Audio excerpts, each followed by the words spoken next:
Қайырлы күн достар, сабағымызды ары қарай жалғастыра берейік. Бүгін 11-ші сұраққа келдік. Еуразияның батыс жағалауына жылумен ылғал әкелуші беткі ағыстар деген сұрақ.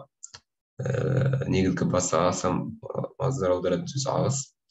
Және де Еуразияның батыс жағалауы, яғни Еуразия материгінің батыс жағалауындағы жылы ағыс. Кеттік. Енді ағыс туралы бірінші мәлімет берейік. Ағыс дегеніміз енді желдің түрі, яғни мұхиттың бетінде болатын жел, сол арқылы мұхит суы қозғалады. Солай бүкіл әлемдік су айналымы процесі болсын, кез келген жауын-шашын деген секілді дүниелер осы ағыстарға тікелей байланысты. Енді қарапайым мысалмен түсіндіріп көрейік. Егер қыстың кезінде үйде терезені ашатын болсаңыз, сыртта қандай ауа? Сыртта суық ауа, ал үйдің ішінде жылы ауа. Сол уақытта іште қандай процесс болады? Іште сквозняк дейді, жел соғады. Соның әсерінен үйде тұрған өте жеңіл дүниелер болса, олар не істейді? Ұшып кетеді, немесе бір қозғалысқа түседі. Ол қалай? Яғни сырттан келген ауа жоғарғы үйдің ішіне кіріп жоғарыда тұрады, ыстық ауа төменнен айналады. Дәл осылай циркуляция болады, белгілі бір үйдің ішінде ауа айналу процесі болады.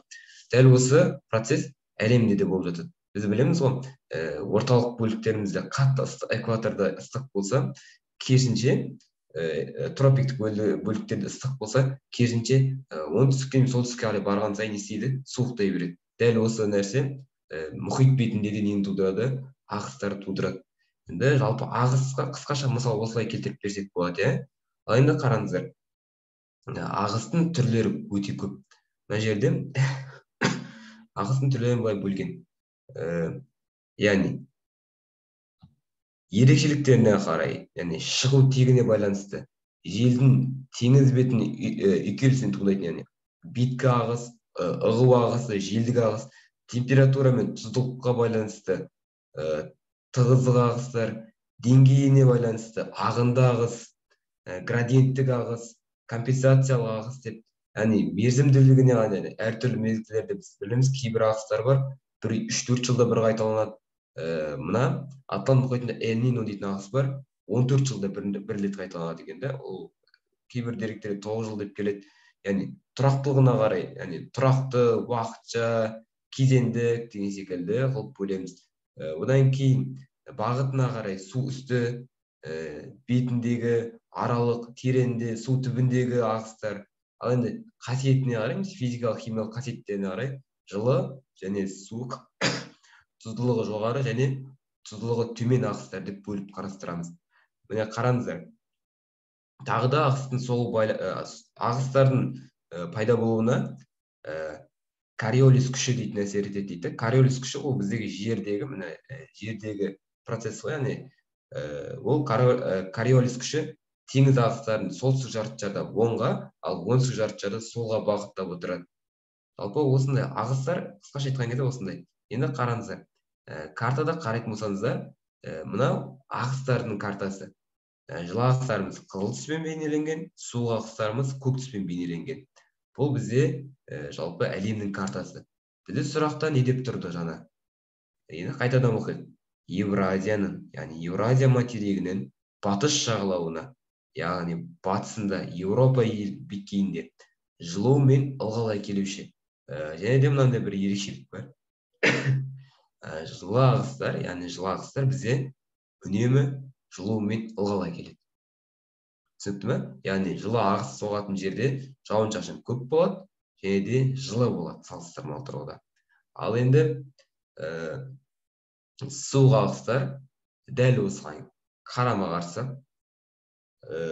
олар құрғақшылық әкеледі, және де жауын-шашын жаудырмайды. Түсінікті ме? Егер де суық ағыс, материктің шеткі бөлігінде суық ағыс өтіп жатса, онда ол жерде жауын-шашын жаумайды. Демек, ол жерде шөлдер пайда болады. Оған мысал ретінде мына Перу ағысын келтіре аламыз. Неліктен? Перу ағысы ол бізде суық ағыс, және Анд тауындағы Атакама шөлін қалыптастырушы негізгі фактор ретінде қарастырамыз. Ал енді қарайық, Евразияның батысында бізде қандай ағыс жылы және жылбай келетін, жауын шашын келетін солтүстік Атлант бастауын қайдан алып тұр? Гольф стримнен алып тұр. Міне қарайтын болсаңыздар, басталып солтүстік мұз мұхитқа дейін соғып жатыр. Демек біздің дұрыс жауабымыз Е болады екен да. Қалған ағыстар жеке-жеке тауып шығайық. Куросио ағысы. Куросио ағысы бізде міне Тынық мұхитында. Көріп тұрған болсаңыздар. Демек ол Евразияның, егерде алдағы уақытта енді сұрақ келсе, Евразияның шығыс бөлігіндегі жылбай келуші ағыс десе, онда біз нені белгілейміз? Міне солтүстік пассат пен Куросионы белгілейміз дегендей. Одан кейін солтүстік пассат ағысы көрсетіп қойдым. Солтүстік пассат ағысы және де мына жерде бар. Экватордың үстінде. Одан кейін Лабрадор мен Бразилия ағысы дейді. Лабрадор ағысы міне. Бразилия жылы ағысы міне. Бразилия, яғни Оңтүстік Америкада. Одан кейін Перу мен Канар ағысы. Канар міне Африканың солтүстік батысында. Перу ағысы жаңа көрсеттім міне бағыты. Және де батыс Шильдер мен Бразилия ағысы. Батыс Шильдер және де қосымша ең күшті мәлімет айтайын. Ең ірі суық ағыс ол батыс Шильдер. Қарайтын болсаңыздар міне дүние жүзінің батысынан бастап шығысына дейін соғып жатыр. Ал ең ірі жылы ағыс ол бізде Гольфстрим.